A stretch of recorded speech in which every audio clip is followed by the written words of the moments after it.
dulu saya pengen tahu banget gitu ya, kenapa sih subuh itu jam segitu, zuhur jam segitu, asar jam segitu, maghrib jam segitu gitu. Dan ternyata Masya Allah itu semua nanti ada bukunya juga itu yang saya baca, kenapa di jam segitu gitu. Nah kalau dihubungkan dengan sains nih, ada yang slide selanjutnya. Kalau dihubungkan dengan sains itu nyambung, karena di alam itu ada spektrum warna.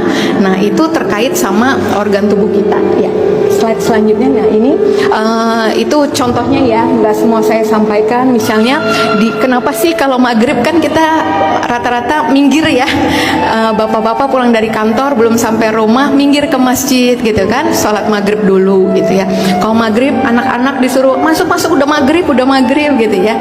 Nah banyak juga dibilang kalau maghrib kalau nggak minggir nanti banyak kecelakaan atau apa ya. Sebenarnya itu bukan mistis gitu ya, bukan kayak gitu, tapi justru itu sebenarnya kalau dikaitkan dengan sains ada. Jadi di saat itu terjadi kayak ini tumpang tindih frekuensi ya di alam itu, makanya bisa mengganggu penglihatan kita. Nah jadinya makanya kenapa akhirnya pas maghrib gitu ya, kalau kita nggak minggir, nggak sholat, lanjutin perjalanan, bisa terjadi kecelakaan atau resikonya jadi lebih tinggi. Itu dari situ sebabnya gitu.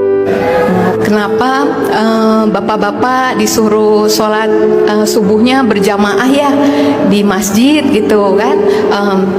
Itu karena itu kadar ozon paling tinggi itu lagi subuh itu Pak, lagi jalan dari rumah ke masjid gitu. Kalau sekarang baru hits ya gitu, terapi ozon udah dari lama sebenarnya ya.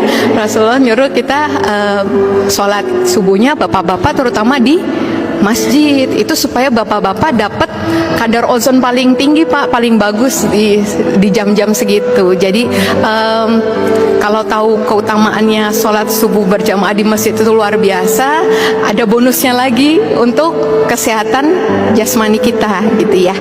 Ya, selanjutnya. Ya, ini dari jauh mungkin nggak kelihatan ya. Ini siklus fisiologi di tubuh kita, siklus hormon di tubuh kita dari jam ke jam. Nah, kenapa sholat duha itu dikasih keutamaan di sekitar jam 9, jam 10 gitu ya? Ya, jadi itu karena ternyata di penelitiannya hormon stres paling tinggi Bu, namanya hormon kortisol, itu paling tinggi di jam-jam segitu gitu. Jadi ketika kita menunaikan sholat duha, insya Allah